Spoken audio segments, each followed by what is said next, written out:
All right, welcome in. Cube Show Podcast, a college football podcast, comes to you normally on Sundays. But as you now know, we're switching it up. Probably going to come to you on a lot of Mondays. I think next weekend we'll be able to get it out on Sunday. We're going to be in Columbia, South Carolina next week, so I'm probably just going to drive to Charlotte and should have most of the day to be able to work on it. So happy to be here, happy to be with you guys. I want to start by saying this. The comments last week, based on what we told you about the time and the timing and when we're going to be able to put it out, just blew me away. Thank you very much. Just, you don't get a whole lot of nice on the internet, and you guys were really nice, and I really do appreciate that. We got a lot to get to today. Whew, what a weekend of college football. What a weekend in the Southeastern Conference. I know there are a lot of people that have a lot of questions, a lot of concerns, and we're going to try to talk to you about all those. As you know, each and every week we're brought to you by Wickles Pickles, wickedly delicious. You can use them for appetizers. You can put them on your burgers. You can snack on them. Go to wickelspickles.com. You can have some drop shipped to your house. If your local grocery store doesn't have them, ask them what's going on. Tell them you need them. Tell them they need to get that fixed and get Wickles Pickles in your grocery store. I'm in Charlotte now, a little bit of a different hotel room, a bit of a lighting nightmare in here. So I'm not being held hostage. I'm not being interviewed by folks, but yeah, this is it's a little bit weird. Oxford, Mississippi this weekend, so let's kind of get it started on that. It was a really cool weekend. Had a lot of fun. Great visit with Lane. Love catching up with Pete Golding. We got to talk to him for a while.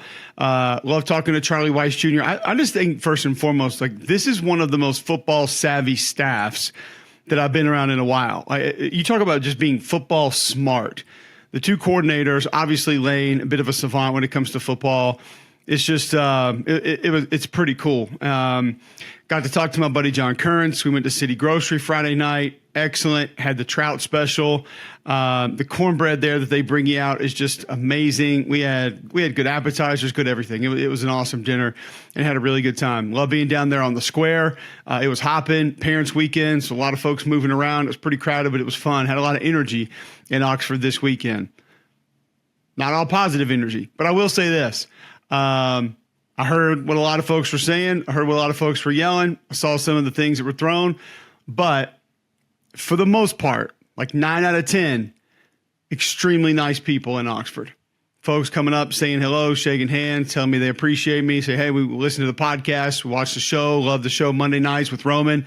So I just want to say thank you to those people as well. It was really cool. And got to go see Nick and my guys at Blue Delta. I actually stopped by the shop, got measured for a couple pairs of pants, a couple pairs of jeans.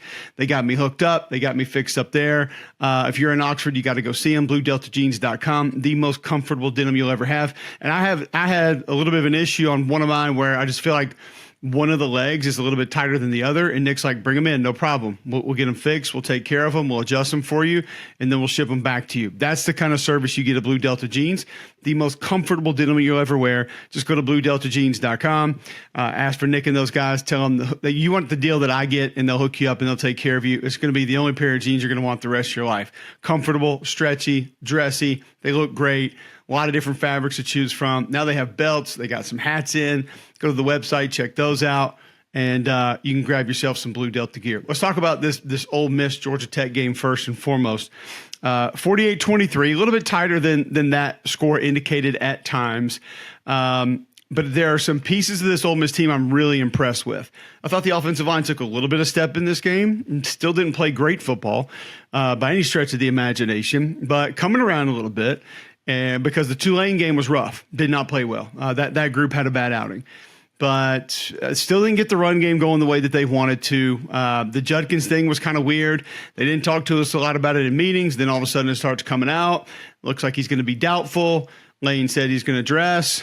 He goes out there and warms up. And then Lane literally, we already go through a big portion of our open and we talk about the fact that he's doubtful.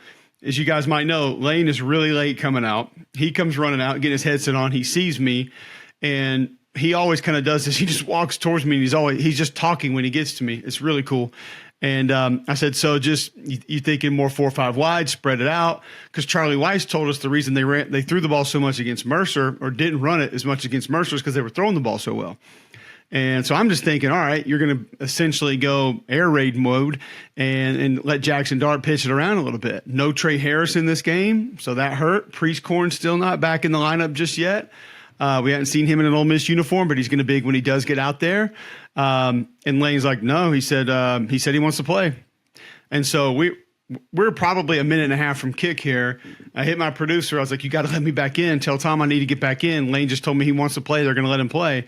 So we actually got that on the air before kick. There it was.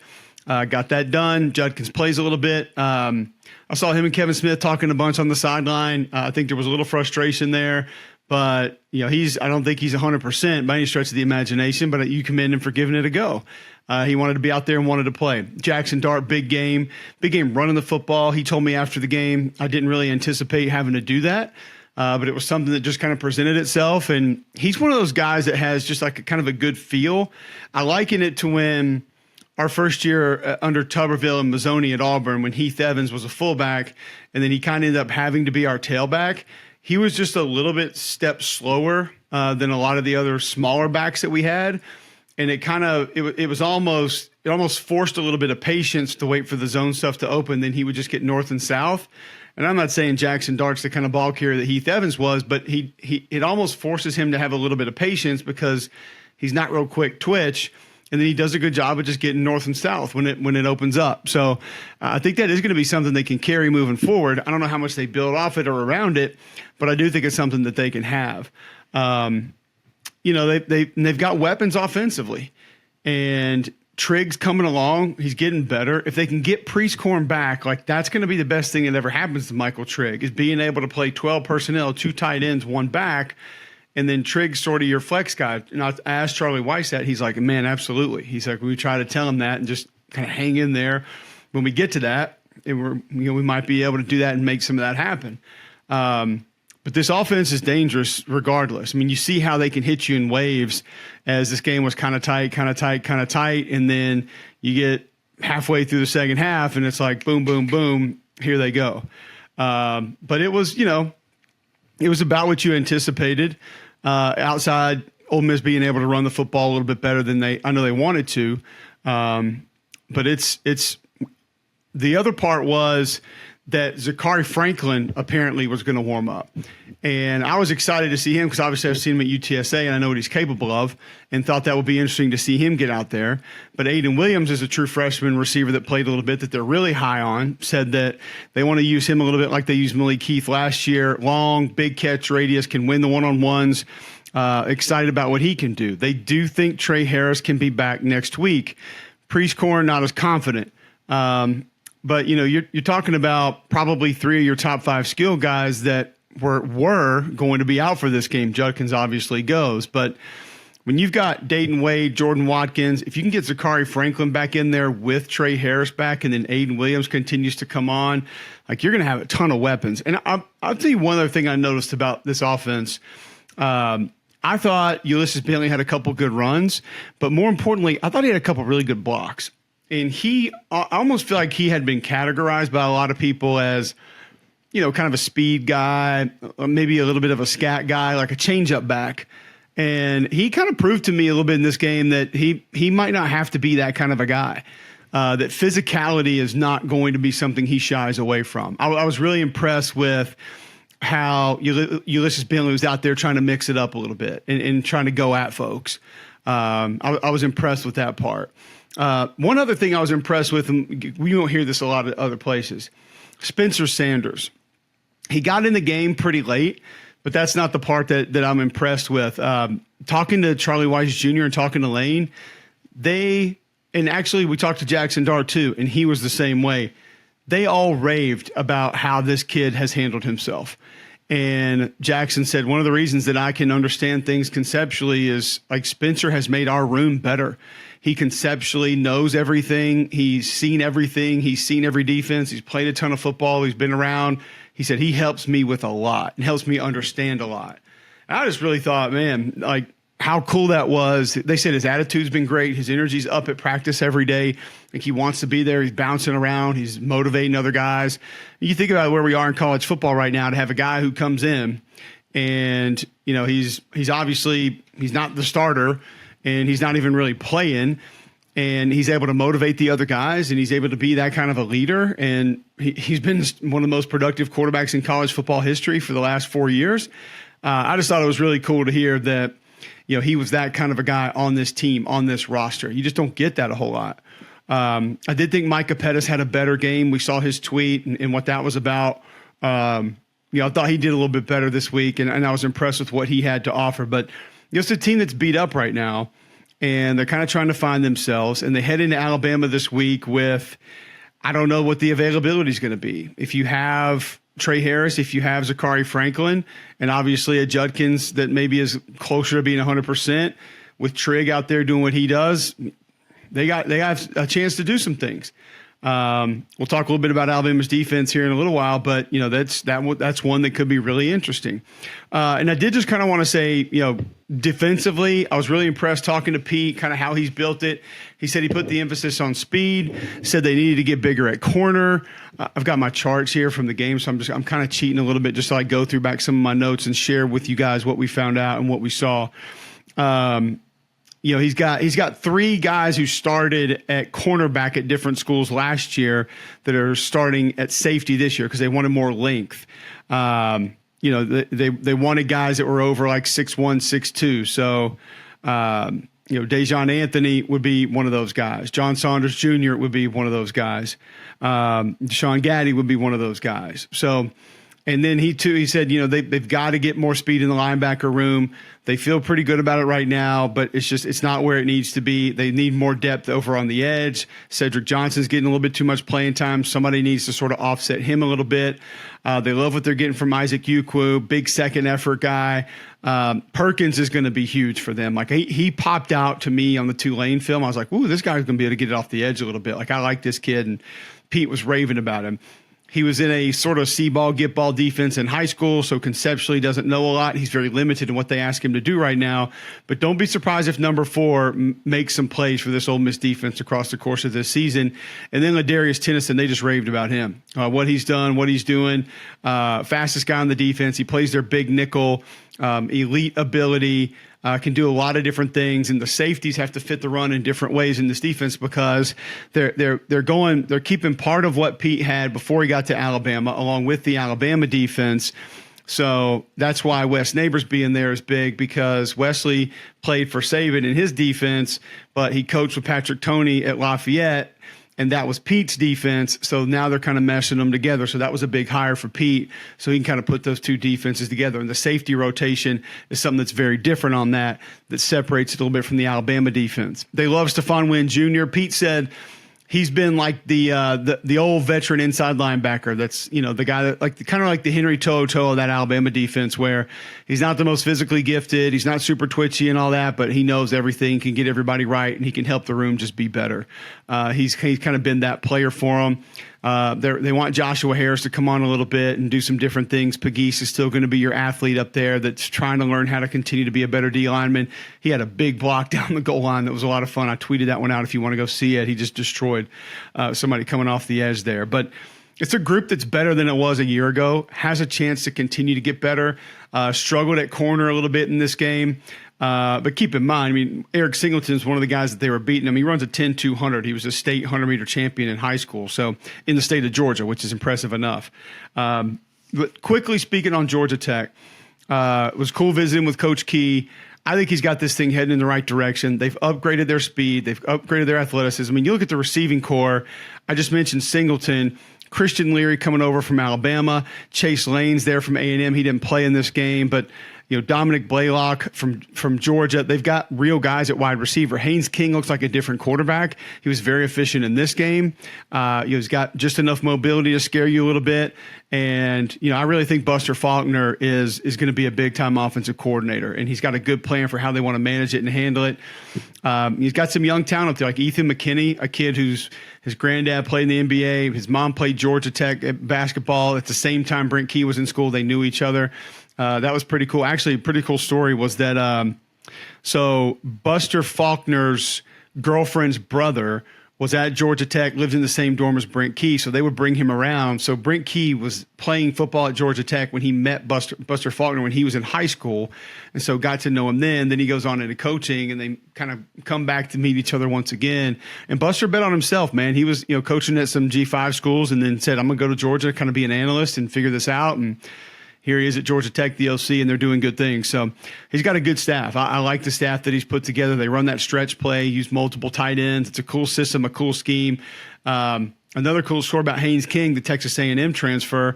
Brent was telling me, I was like, how did you know? Because when I saw him at A&M, it didn't look like he was going to be able to do it. It didn't look like he was the guy.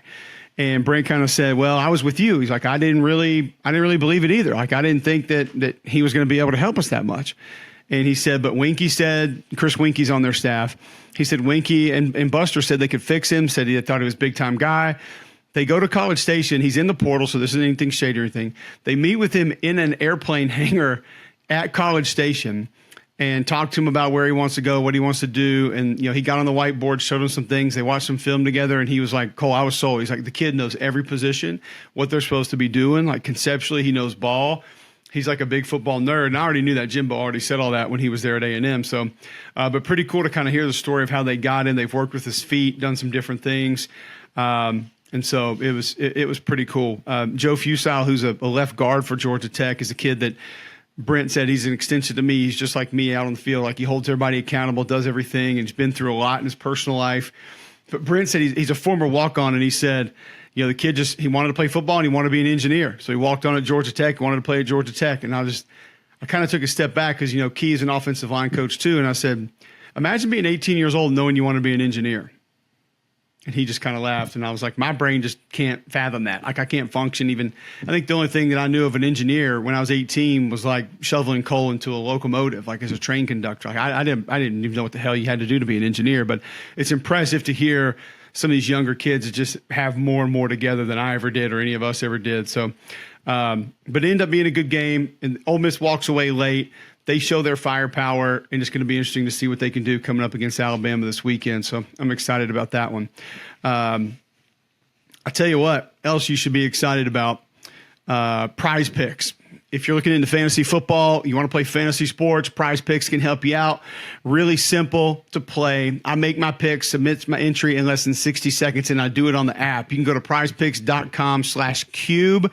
Use promo code CUBE for your first deposit match up to $100. That's right. Put $100 in there, and they're going to match it when you go to prizepicks.com/cube today. Really simple to play. This week on Prize Picks, I'm selecting Saquon Barkley more than 60 yards, Patrick Mahomes for more than 2 passing touchdowns. I'm going to get Justin Jefferson in less than 100 yards. I'm going to get Odell Beckham Jr. for more than 50 yards and Josh Allen for more than 2 passing touchdowns. So I haven't even looked at everything to see how that went, but we're going to see if it goes. Prize Picks now offers Apple Pay as well. So quick and easy deposits into your account for this football season. Why not make it easy? All right. So listen, if you want to play fantasy football and you're like me and you don't know a ton about it, make it very easy on yourself. Just go to prizepicks.com/cube. Use promo code CUBE. If you put $100 in, you got $200 to play right now at Prize Picks. The most fun I've had, winning up to 25 times my money this football season. You just select 2 or more players. You pick more or less on their projected stat total, and then you place your entry. Test your skills on Prize Picks this football season. It can be the most exciting way to play daily fantasy sports. If you got the skills, you can turn $10 into $250 with just a few clicks. Once again, prizepicks.com/cube, promo code CUBE. They will match your deposit up to $100. Also, guys, don't forget this episode brought to you by Blue Chew. Let's talk about sex, guys. Remember the days when you were always ready to go. Now you can increase your performance, get that extra confidence in bed. Listen up, bluechew.com. It's easy. You can take them anytime, day or night, so you can plan ahead or be ready whenever the opportunity arises. Blue Chew is a unique online service that delivers the same active ingredients as Viagra, Cialis, and Levitra, but in a chewable tablet at a fraction of the cost. The best part is all done online. No visits to the doctor's office, no awkward conversations, and no waiting in line in the pharmacy. You don't have to worry about any of that. Blue Chew tablets are made in the USA, prepared and shipped directly to your door in a discreet package. Now, listen, does it work? Do you think you need to try it? You can try a free month and see. You're going to love it. Now, You could be missing out on the best days of your life and the best times of your life with your significant other. With Blue Chew, men everywhere excited to see the postman, because when your package has arrived, your package has now arrived. Blue Chew wants to help you have better sex. Discover your options at bluechew.com. Chew it and do it. We got a special deal just for you, our listeners. Try Blue Chew free when you use our promo code CUBE, C-U-B-E, at checkout. Just pay $5 shipping. That's all you have to do. That's bluechew.com, promo code CUBE. Receive your first month free. Visit bluechew.com for more details, important safety information, and we thank Blue Chew for sponsoring Cube Show. All right, let's get into some games over the weekend. Samford, Auburn. Auburn 45-13. I thought Auburn tackled well. This is a Samford team. It's air raid. Chris Hatcher does a great job with them. Michael Ayers, their quarterback, has been around forever. He put up a bunch of numbers last year. They have good receivers, but they're going to get you in space and they're going to make you run. Auburn got ball carriers to the ground. I get it. It's Samford. I know, but they handled their business, and I felt pretty good about that. Couple plays late, not overly concerned about it. I thought 50 was really good up front for Auburn. The interior of that defensive line's got to come around. They've got to be better. He was one that stuck out and has now for 2 weeks that has been disruptive and done some different things against the run and in pass pro, by the way. But you know, the linebackers, I don't know collectively if they're doing sort of the things that they need to do, but I do know Eugene Asante was fantastic again, and he had to rush the passer a couple times, and he actually got a couple wins there. So he might be the best pass rusher on the football team right now. But collectively up front, I want to see that group be a little bit better. Saw them get a little bit displaced, lost rush lane integrity a couple of times, and just not a consistent pass rush when they needed it. I did think Zion Puckett had a nice game on the back end as well. Physical, hustle, batted the ball down. I thought that was good. Jalen Simpson had an interception. And like I said, I think Puckett, Simpson, Marcus Harris, the guys on defense, along with Asante, that stuck out to me that played good football. DJ Rim had a couple of nice plays on the back end as well. Listen, Auburn goes 43 carries for 222 yards, 3 touchdowns. They did turn it over 3 times, though. That's got to stop. And it's not all on one guy. It's not all on one thing. I think it's focus, and I think it's just something that you've got to place an emphasis on. Peyton Thorne looked a lot better. He looked deliberate. He looked in command of the offense. He looked like he understood where to go, how to get through his progressions. On the quick game, it was get the ball, turn, boom, get it out, and he did. The catch and run stuff behind the line of scrimmage was really good for Auburn. A couple backs out of the backfield. Thought Cobb did a nice job with that. A couple receivers in the quick game did a nice job. We finally saw Jair Shorter get going. He had a big catch down the field. Shane Hooks had a nice catch on a deep ball. Amari Kelly won a one-on-one deep down the field. So the receiving core, I think this receiving core that we saw and how they did things is what we kind of thought we were going to get from this group. It was much better. And then you had the perimeter throws to sort of offset that. And that's when you get the defense coming up and out, that's when you can take advantage of some things down the field. And they were able to do that. Now, Peyton Thorne on the run, he rushes for over 100 yards. He looked good. He did some nice things. I don't know if this necessarily means they're going to live and die by this, or they're going to try to build off of this or carry as much of this each and every week. Some of it was him leaving the pocket. Some of it was by design, but you have Robbie Ashford to be able to offset that and handle it. So I'm not going to be overly concerned about it. I thought seeing 77 get in on the offensive line was pretty good, because Jeremiah Wright's got just loads of talent, loads of power. He had one big pull where he kind of decleats a guy and knocks him down. He's been inconsistent through camp. He's got a long way to go, but man, he can help that offensive line. He can help that offense, that team, if he can just get in there and he can get going. So Thorne throws for 282, a touchdown and a pick, ran 11 times for 123. So a really nice day for him and a really nice win for Auburn. They handled their business. I know Coach Free's got to be happy about that one. A&M 47, La Monroe 3. I felt Terry Bowden, by the way, had La Monroe playing pretty good football. And I felt like they did some really nice things in this game. Anais Smith, moving him around, getting him the football in different ways. I really like that. I thought the backs looked really good in this game. Reuben Owens and Le'Veon Moss, and the different ways that they used the backs. There was some run game creativity. Speaking of Ole Miss Georgia Tech, last year in that game, there was this swap switch zone play that they ran. So it looks like counter, and the back comes back, but he comes back into them running full zone. There was a similar play that A&M ran in this game, and I loved it.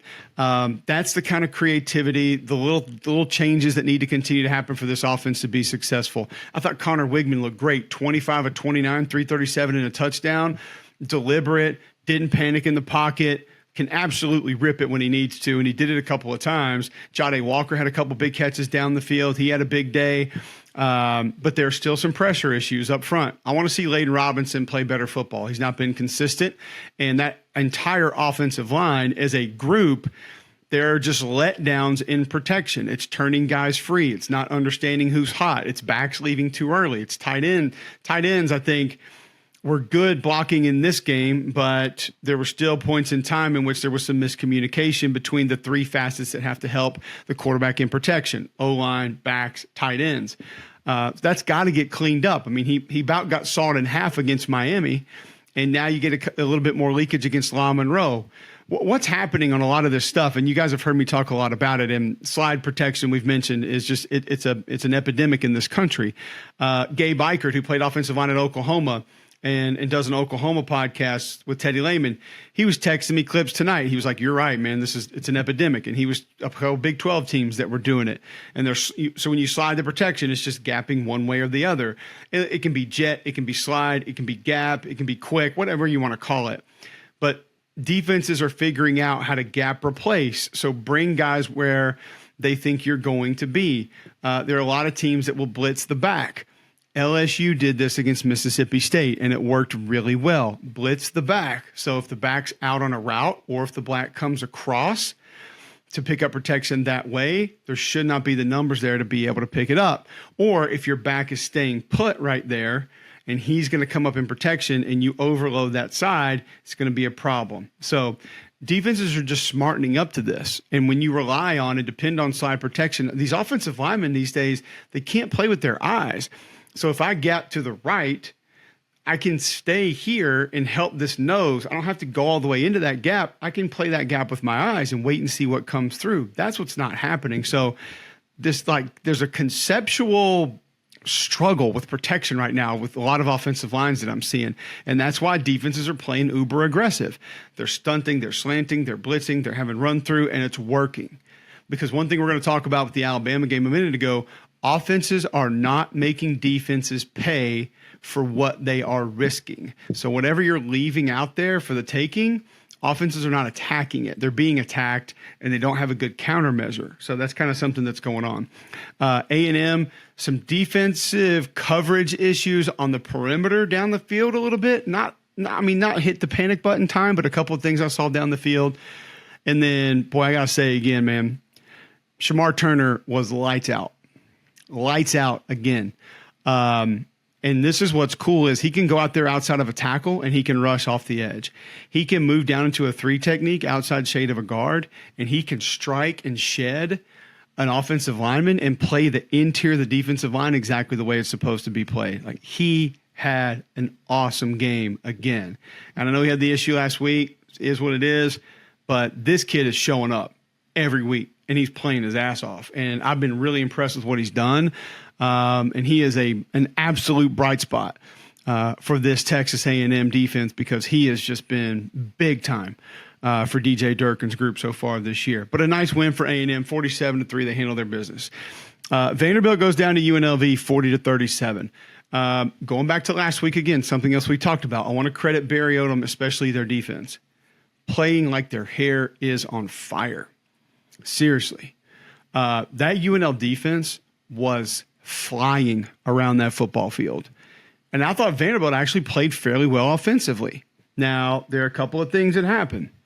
You have 2 or 3 moments in every game. We've mentioned this before with A.J. Swan, where he just decides he's going to try something. And he's going to let it rip. And he's going to go out there and throw it. And that's just kind of what it's going to be.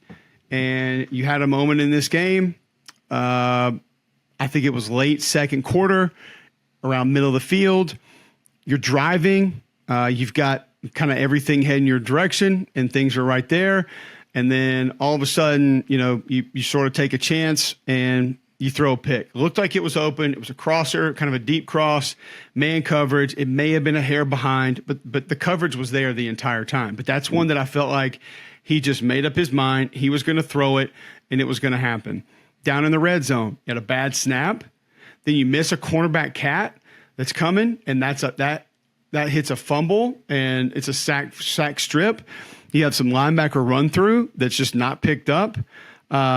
And then, the one that was a real killer is you try to run a reverse. Vanderbilt tries to run a reverse.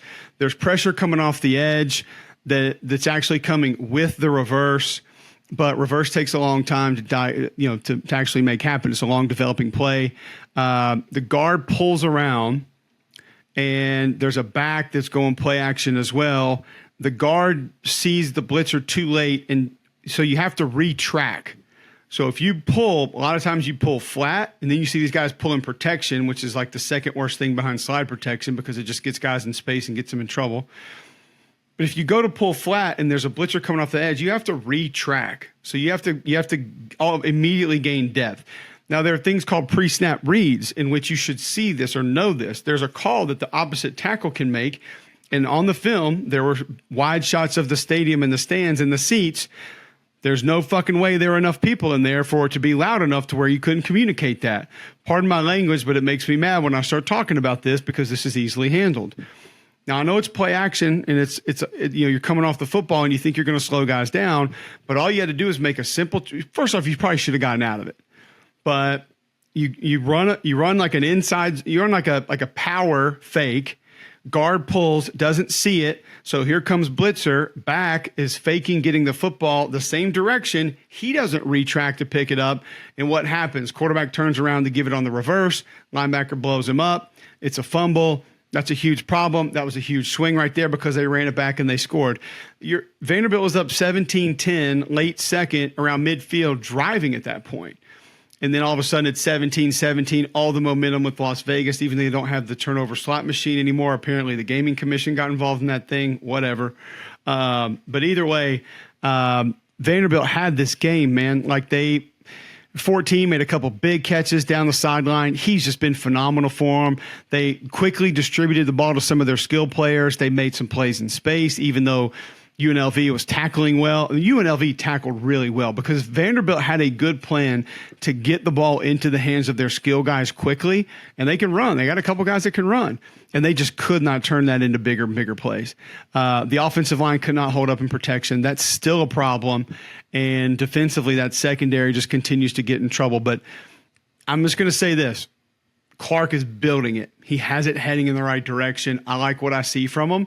And there are just a lot of positives that I think are going along with Vanderbilt football right now. They got to clean a few things up. Just get the quarterback to get away from those, by God, I'm going to do this a couple times a game, and clean up the turnovers and find a little bit better coverage and a little bit better protection. And they might be able to squeak a couple games out that people don't think they're going to be able to get this year. I thought one of the bigger surprises of the weekend, Florida 29, Tennessee 16. I tell you, there were a couple of things about this game that when you look at sort of how they went and what happened that were surprising.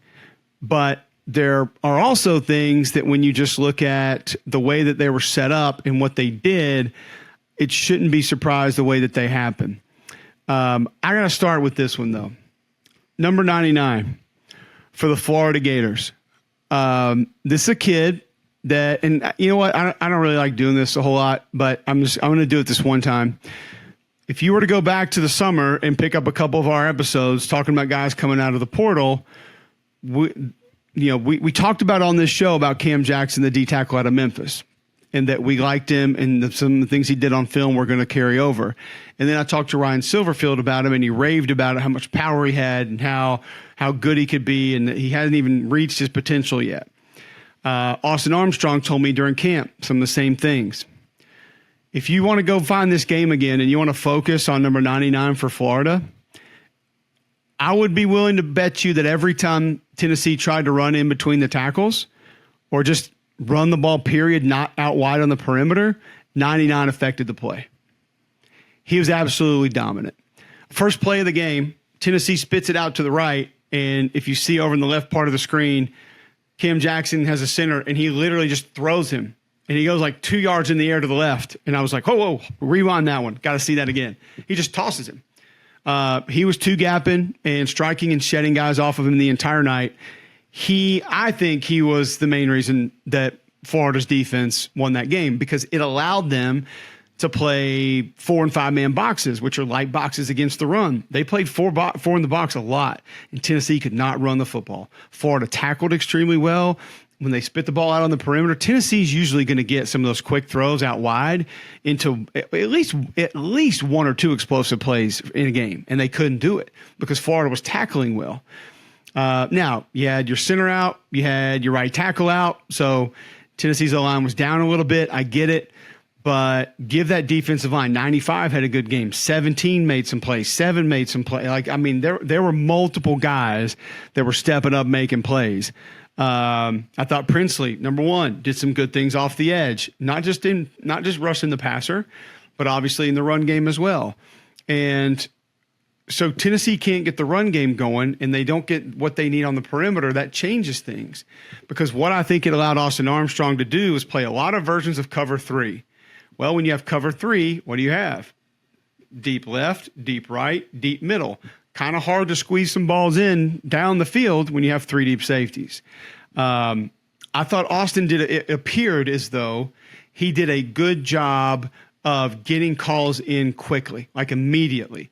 Now, I don't know everything of how it goes, but just the way that I kind of noticed it and what I saw, it felt like it was like, okay, play's over, boom, go in. They're not looking around trying to check and move guys around and do this and that. They just kind of played with what they had, probably understood what are some of the weak spots of the defenses based on whatever, formations or personnel groupings they got, and they managed it and they handled it. I thought Austin had a great game, called a great game, but that front 7 specifically, Big 21 was in there too. He did some things. It wasn't just 99, but I'm telling you, if you go back and watch it again, watch 99 for Florida. He owned this game. He played an outstanding football game and was the main reason that Florida was able to do what they did. And then defensively, I thought Tennessee was maybe a little bit too aggressive. So it was a good plan by Billy early. He comes out. It looked very similar to the Utah plan right out of the gate, east-west, east-west. And I'm thinking, oh, no, here we go again. But then they started going right at him. And it was a lot of inside-outside zone, and then came the gap scheme stuff. Well, I think what Coach Banks thought is to take away some of the stuff on the stretch play. He was going to gap replace, and he was going to move, and he was going to slant.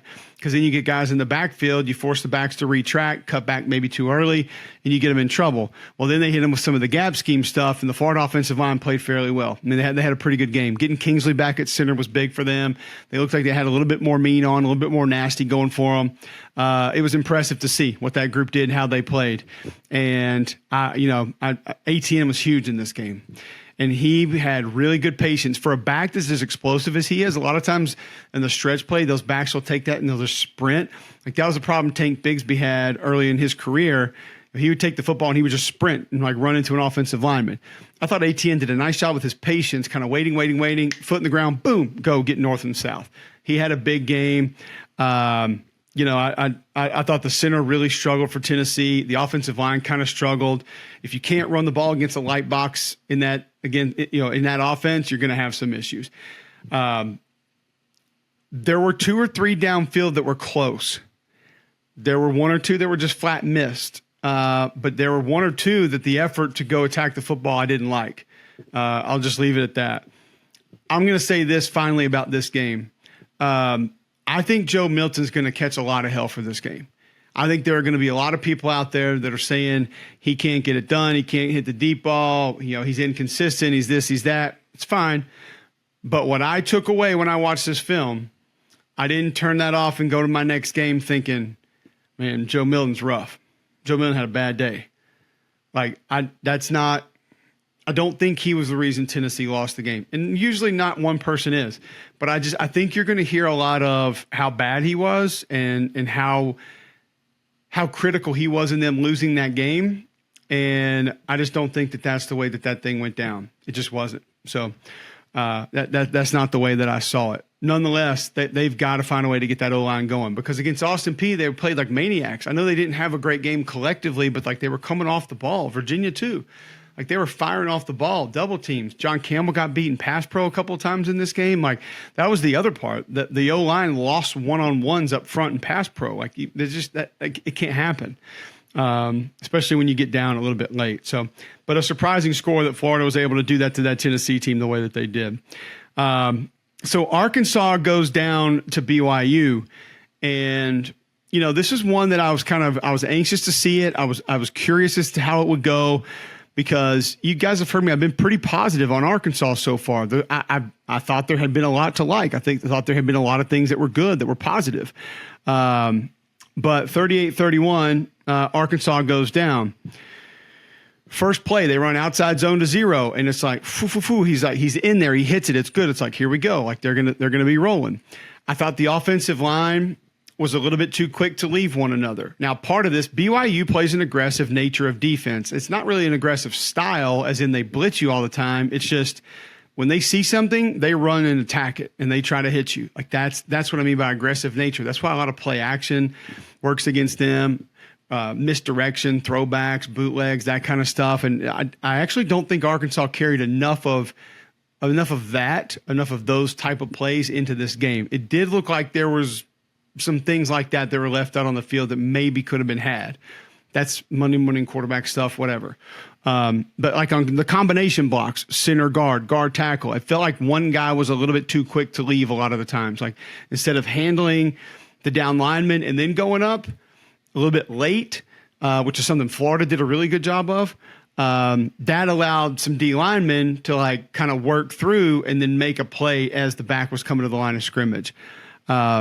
So it was a little bit rough. I thought KJ was still pretty sharp though. Like he fit some balls in some really small windows, and he was pressured a little bit, so he kind of had to move around. Maybe a little bit more quarterback run would have helped. I didn't think the tight ends had a good day blocking. And not, the offensive line wasn't dominant, but I thought the tight ends could have been a little bit better. The BYU went quarterback spy a little bit, because KJ normally would have broken some of those down when nobody's open, and he would have gotten out of there. Receivers are making contested catches, tough catches, but they still just don't feel like they can create a lot of space. And I don't know what you do with that. I don't know where you go with that. I don't know sort of how you manage. Like if you have guys that can catch almost everything you throw to them, but they're not always open, like how do you handle that? You know, I like the Isaac Tesla kid. I thought he's been great. I thought this group has caught the ball fairly well, but you got to give your quarterback some easier targets and get a little more separation. There wasn't a lot of it in this game. He had to make tough throws again. Turnovers, killer. Can't have them. I thought that was the difference. And the flags were the difference for Arkansas in this game. Like you can't go in and play a good team, a mature team, a disciplined team, and do those kind of things, especially late, and think that you're going to get a win against a team like this. Like it's just not going to happen. 2 turnovers and 14 flags for the Hogs. Like that's above and beyond. You can't have that. So, and that's not normal for a Sam Pittman coach football team.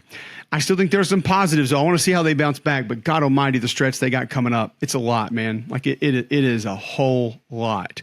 They got to get some stuff cleaned up quickly. And I apologize to my wife for saying what I just said. She's going to be mad when she hears that. All right, so we'll move on. South Carolina and Georgia first. I want to tell you guys about Fabric Life Insurance. You guys know I talk about my kids a lot, tell you about them, my family. I want to protect my family's future with life insurance. It's something that's got to happen for me. It's something that was very important to me. But there are a lot of life insurance ads on the radio. You probably heard them when you were a kid, hear them at different times. But now you're the parent, and it's time to get life insurance of your own and protect your family and your kids.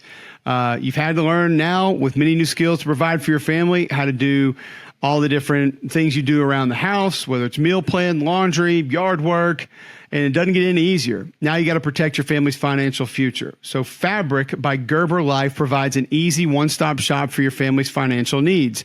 They offer high-quality term insurance policies plus other financial solutions in one easy online hub.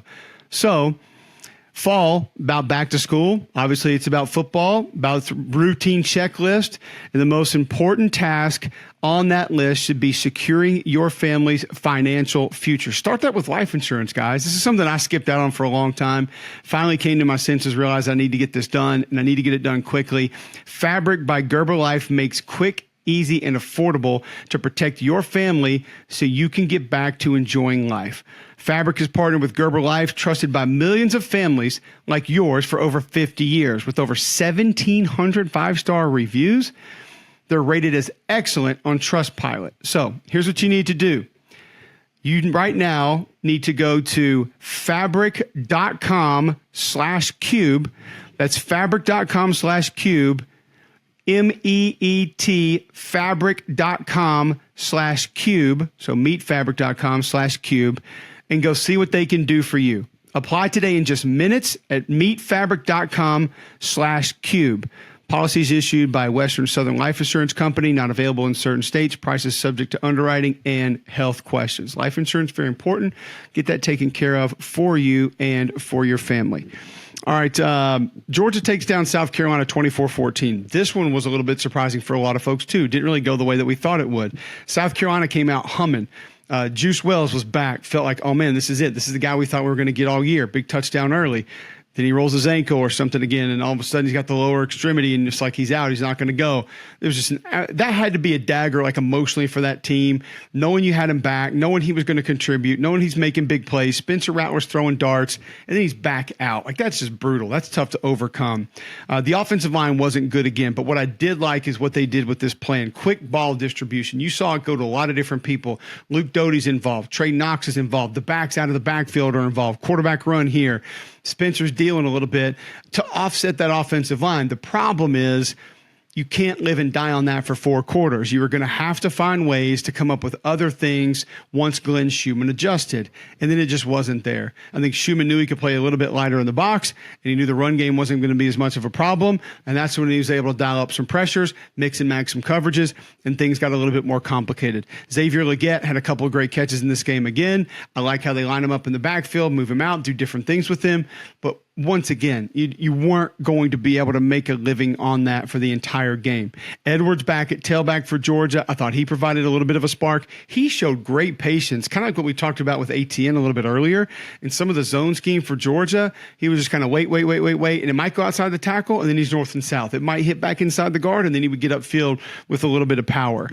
Still had Bell, the receiver in the backfield, give you a little bit more speed here and there. Milton was there also. So they're still banged up at that position. Georgia kind of banged up in the secondary as well. So it's odd for a team that's played the schedule that they have to be as nicked up as they are at this point.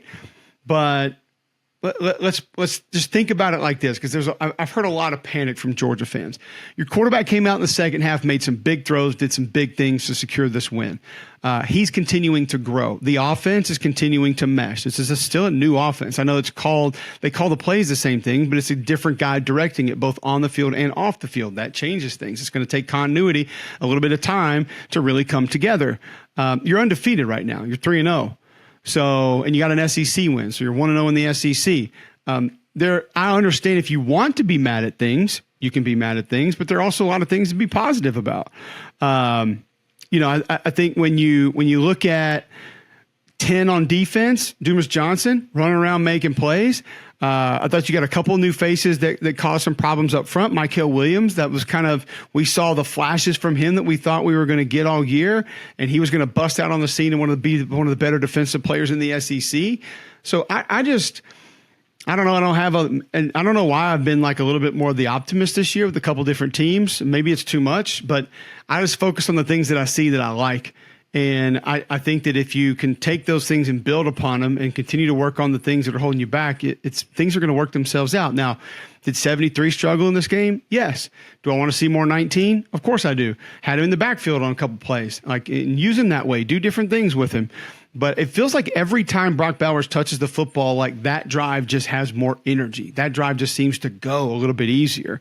So I go back to like the Malik Neighbors factor against Grambling we told you last week, and it showed up this week. Like force feed him the football. That way he's ready. That way you know you're going to get it to him. You know which ways you can get it to him that are best suited for him. And then boom, we're off to the races. So Georgia 24, South Carolina 14. I thought the South Carolina defense did a nice job showing up early. You had a little bit of weather in this game. It was kind of wet too early on. So it was just kind of a weird game. But South Carolina, kind of in the same spot that Arkansas is right now, need some W's fast because the opponents that are coming up, and that's when we're on that game this weekend. And I think both those teams need to win. Mississippi State at South Carolina. It's going to be interesting to see kind of how it goes.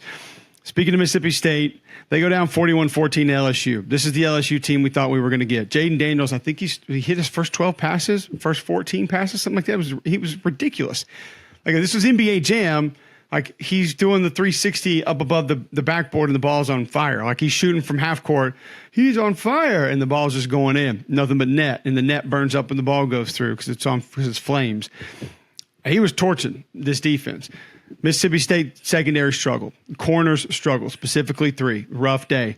Not sure why or if they could get him more help, but either way, the pass rush is what could have helped more than anything, and it was almost non-existent. It just didn't happen. It wasn't there. That was a game that I talked about during the week that I thought it was either going to be LSU walking away or kind of a last possession game. We mentioned last week that State's just going to kind of have to manufacture some wins. They're going to have to grind wins out. That's what they're going to have to do. They couldn't do it in this game. And it's beginning to look more and more like these are two offenses that are jammed together. And it'll be, you'll have a tight end or an H-back. It'll be pistol and it's stretch zone, it's counter and some quick throws. And then all of a sudden, it's shotgun, offset running back, and we're back to air raid. I know it's not that. I'm just telling you how it appears to me when I watch it. And sometimes it's tough to sort of mesh those together if they are the complete opposite, mainly because the plays don't favor one another. You don't build off of like this. The plays don't marry up. And you always want plays that marry up. Like you run the stretch play so you can run the bootleg off of it, or you can run play action and take the shot.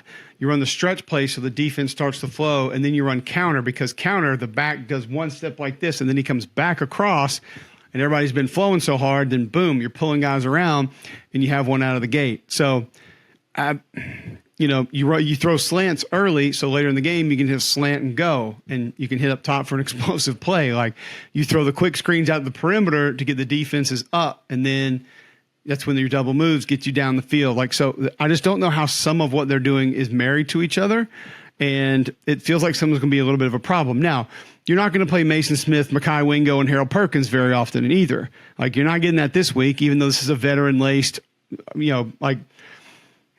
it's a tough defense that you're going to play, but just you're not going to get many fronts like what you got with LSU. That's the good news. The bad news is that secondary is not very good, and you couldn't take advantage of it. I thought Woody Marks ran the ball hard. I feel like Tulu Griffin needs to be a bigger part of the offense. I know he's not like a big physical, go up and grab it, win 50-50 ball wide receiver guy, but you got to use him some. Like get him going. Find different ways to force feed him the football and let him be electric and let him do some things for your offense because I just think he's too vital to what you could be. But it was a rough showing. It was a rough outing. I don't know really any other way to describe it. Malik Neighbors was out of control. Very impressive to see. But I think you saw coming off of the first half of the Grambling game, they force-fed him the football and trying to set some things up to say, hey, this is going to be our guy moving forward. And they were able to do that. And I thought it was cool to see Daniels not necessarily have to have all the offense revolve around him. It looks like your running back position is starting to emerge, not with just one, but maybe two guys now that look like they could sort of carry the load. And Logan Diggs, I think, could be the first one. But this is a strong performance by LSU on the road in an early kick in a tough environment. You go put 41 on Mississippi State's defense. It could not get to the quarterback. And now if you're State, you got to find a way to bounce back. Like you got to find a way to add pressure. You got to find a way to help your secondary. I think 86% of the safety snaps were gone from last year. They got to replace those. They got to find different guys that can help out, different ways to help them out. But they got a ton of leadership on that team. So if there's a team in this league that can bounce back from something like that, I'd probably put my money on Mississippi State being able to do that. Missouri gets a massive win against Kansas State. Massive win. Before I get to that, I'm going to tell you about something massive from a health perspective that's helped me out. It's AG1. I've been taking it every day. I told you guys, I usually fast in the evenings. I do the radio show, and the first thing I do is I hit AG1. Like, I guarantee you, like, I carry these things around in my backpack all the time. I don't know if I'm going to be able to reach it, but, like, I've got those travel packs, like, almost everywhere that I go. I can't reach it right now, but usually, like, the AG1 travel packs just sitting there. I take them all over the place. I have it every day. And I've noticed like feeling better, inflammation's down. I feel like my digestive system's working a little bit better, mental clarity, focus. I think AG1 helps me with all that because my thought process was these are things that I'm going to get that I probably am not going to get from my daily diet. Like I'm not going to be eating the things to get these nutrients that I need on a daily basis. So AG1 raising the standard for quality in the supplement category helps you build your health foundation first. Science-driven formulation of vitamins, probiotics, whole food source nutrients. So I drink AG1. I'm a huge fan. I love it. I talk to a lot of other different, Jordan drinks it. Stanford Steve drinks it. We talk about it all the time. You know, you hear my girls on the Big Boo podcast. They drink it. They love it. It's a micro habit that delivers macro benefits and helps just about everybody take great care of their health every single day. So here's what you need to do. Costs less than $3 a day. Pretty good if you ask me, but a really effective daily habit with high quality source ingredients. It's a win-win. If a comprehensive solution is what you need from your supplement routine, try AG1 and get a free 1-year supply of vitamin D and 5 free AG1 travel packs with your first purchase. This is what you do. Go to drinkag1.com, drinkag1.com/cube. That's drinkag1.com/cube and check out that deal that you can get right now from AG1. It's part of my routine. It's part of my daily habit. I love it. You'll love it. It can help you. Go check it out.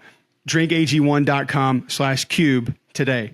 Massive win for Missouri. First off, this is a good Kansas State football team. I think Walker Howard's a good quarterback.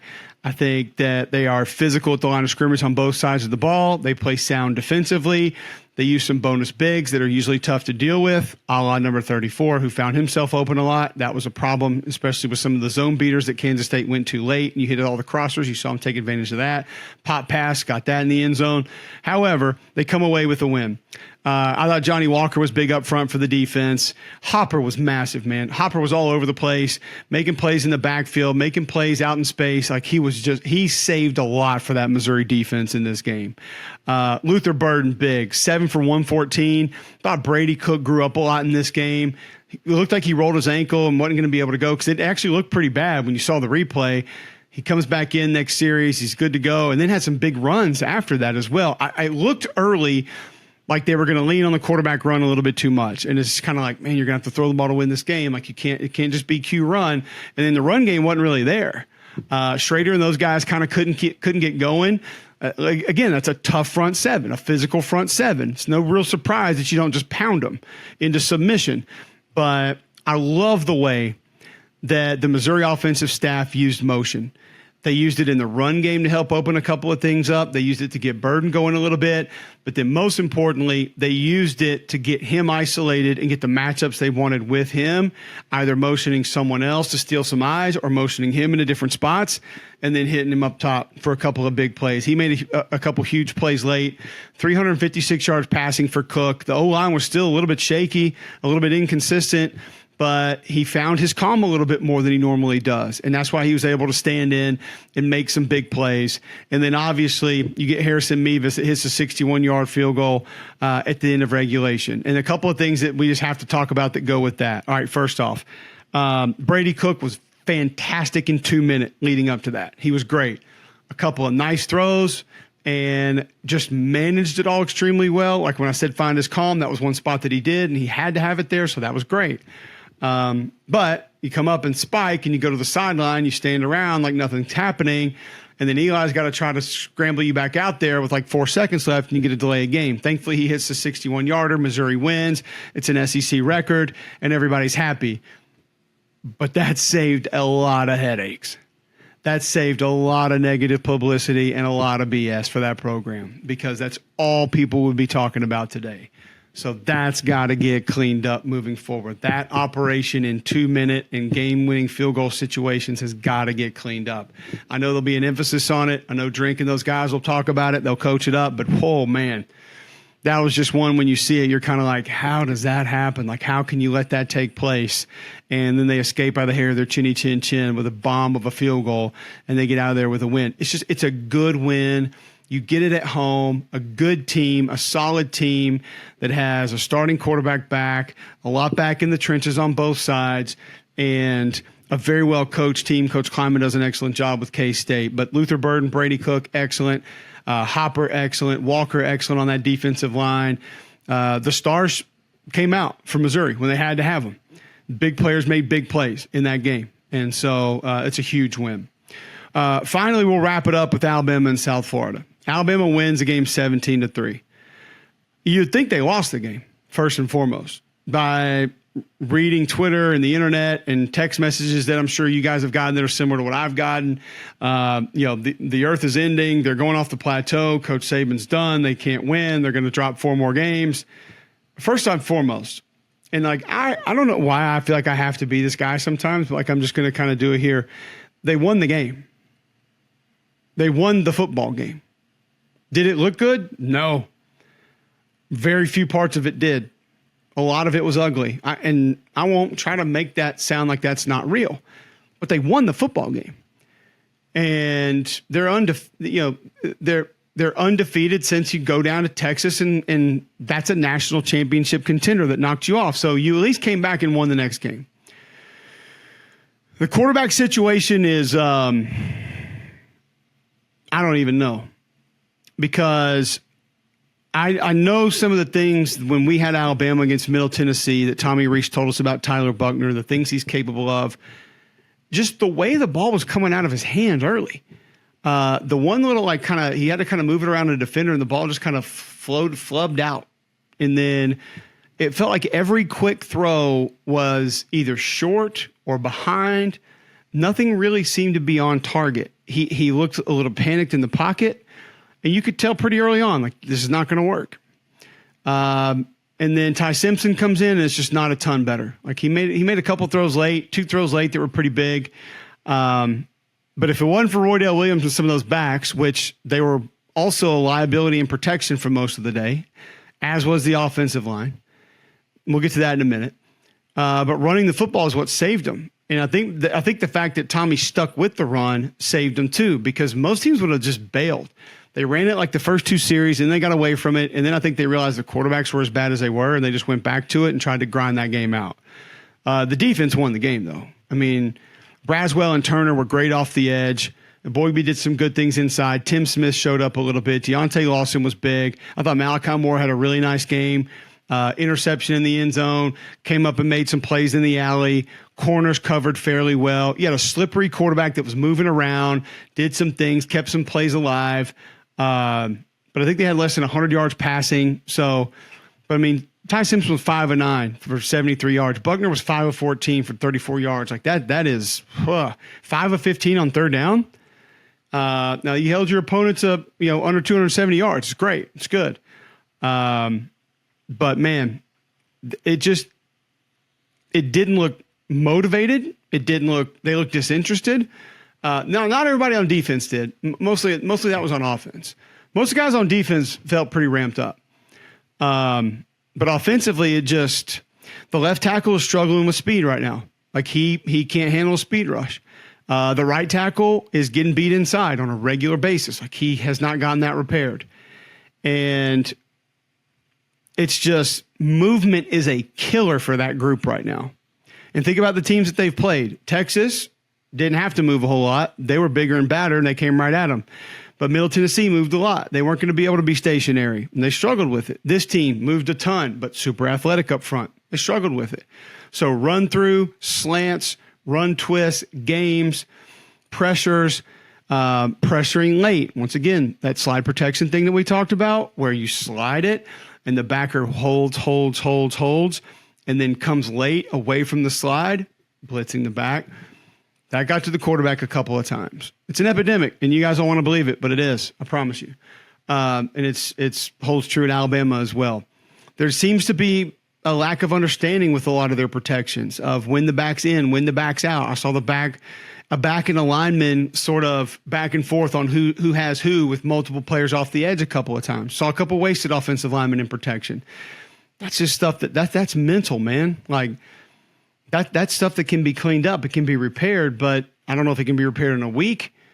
So what do? You dumb down your protections. Well, that means you probably go more quick slide gap protection, which is going to get you in trouble in different ways that we already discussed. I thought the backs ran hard when they had the ball in their hands. Did they play great without the ball in their hands? Not really. So you have quarterbacks that are inconsistent, hesitant, pulling the trigger too quickly, can't be calm in the pocket, panicked in the pocket, probably not getting them into the right stuff.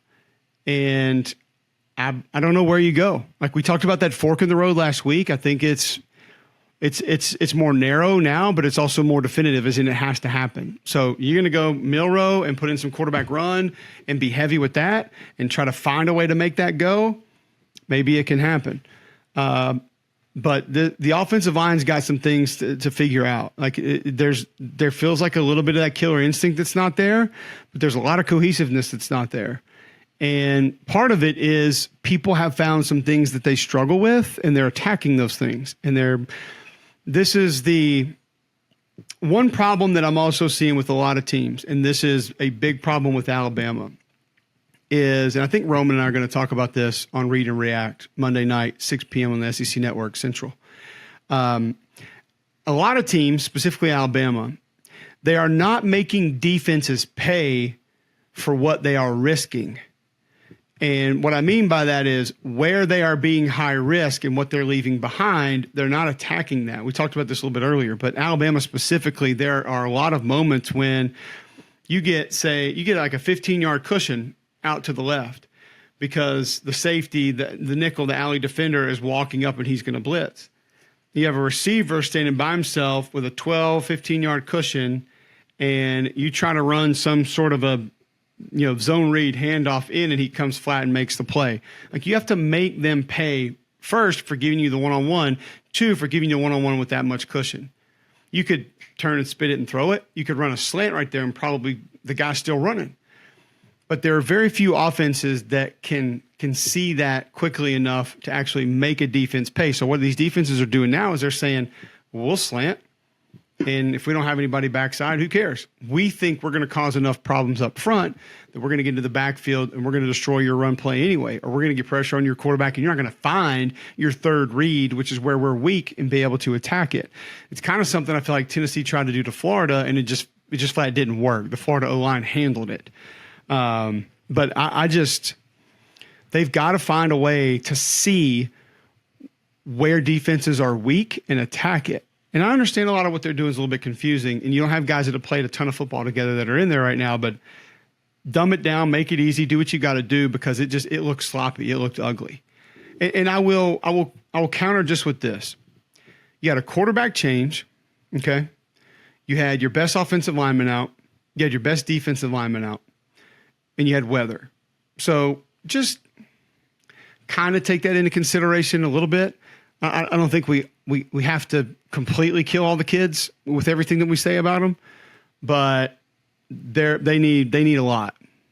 And it starts with motivation. It starts with leadership.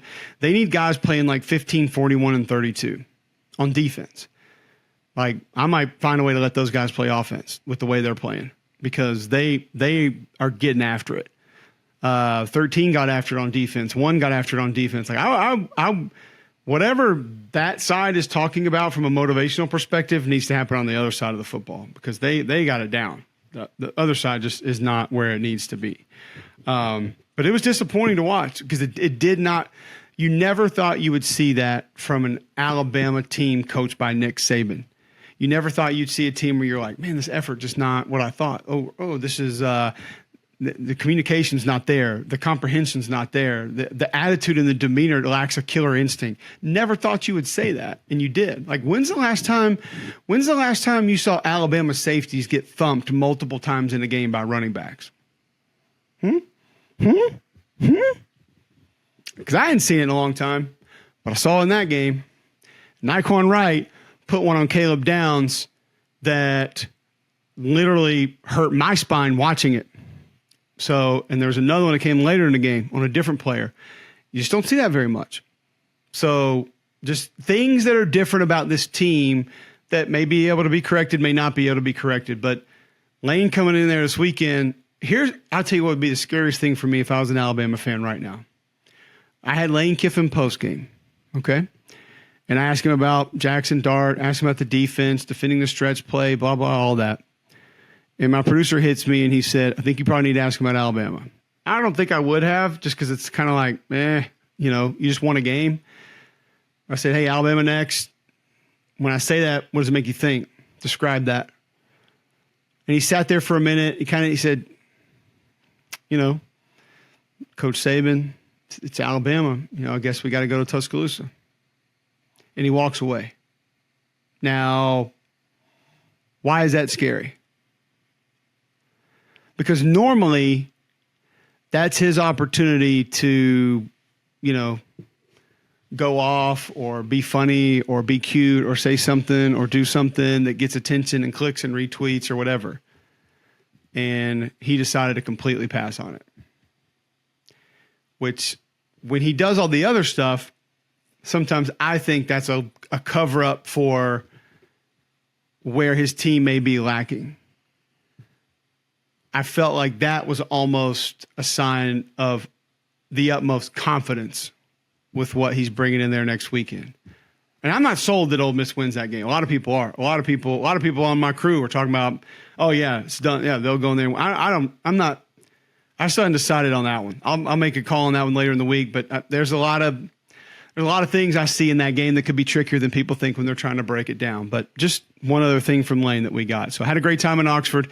Thank you so much for being a part of the show. If you're watching this on YouTube right now, reach down, click subscribe. Thank you so much. Once again, I just want to tell you guys, I really appreciate all the kind words last week. It's only 1:23 a.m. right now, so we're way ahead of schedule compared to last week. We started at like 2 a.m. last week, so we're way ahead.